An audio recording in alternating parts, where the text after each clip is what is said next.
I feel in a very good way right now in my life, and in my artistic practice, in that I think that I have finally come around to really being completely okay and confident about claiming the titles that I do feel belong to me.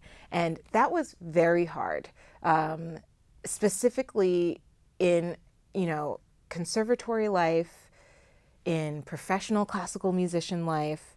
I really, and especially just, it's such a part of conservatory training to feel like you are executing in a way that is expected of you, right?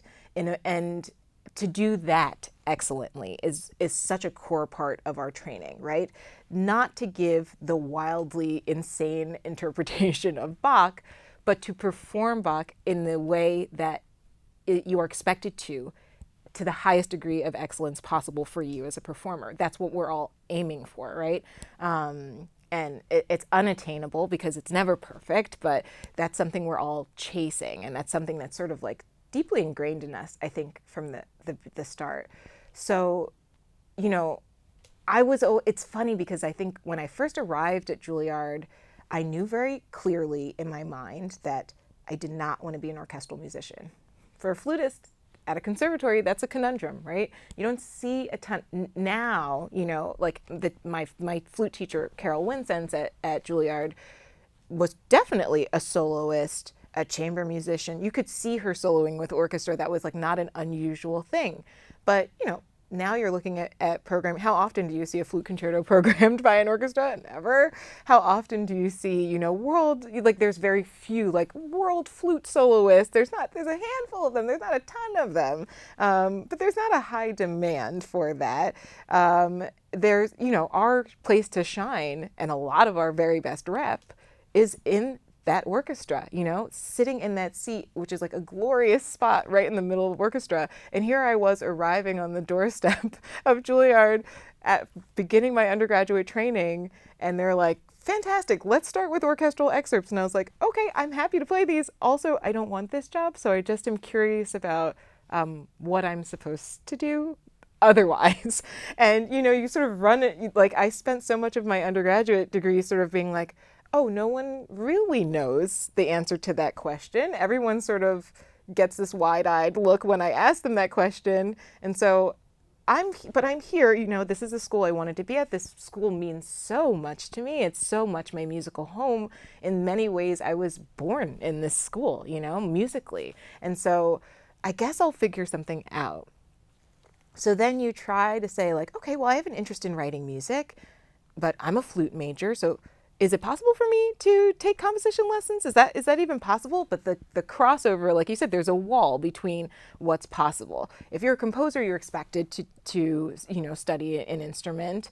But if you're a performer, it becomes a little bit harder for you to engage as a composer at the school. So that wasn't something that I could do within the curriculum.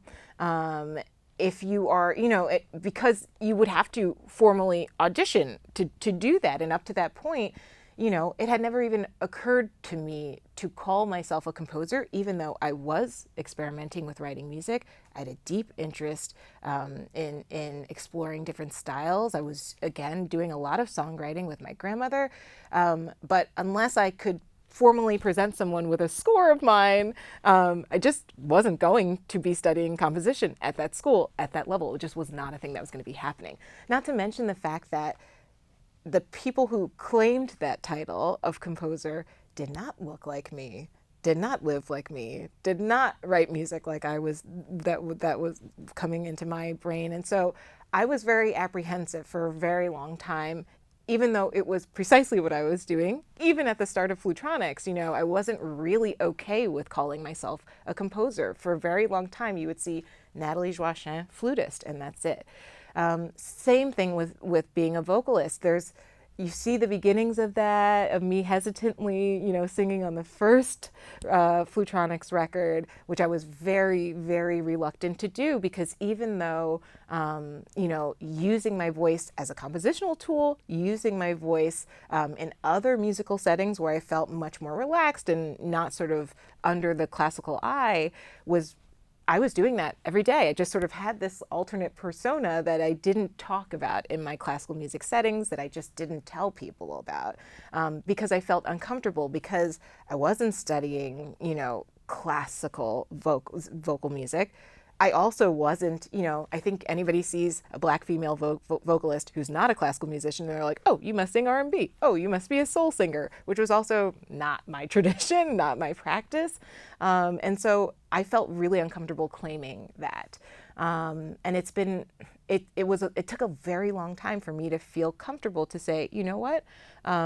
I am doing these things, and actually I feel like my strength as an artist is taking all of these facets of expression that I have and presenting them in a way that I feel like is uniquely me, and is actually more about me being genuine in my expression, right? That isn't really about me trying to recreate an expression that is anticipated or expected of me, but to absorb the musical material that is coming my way and to engage and give it back to audiences and give it back to listeners in a way that feels uniquely my own.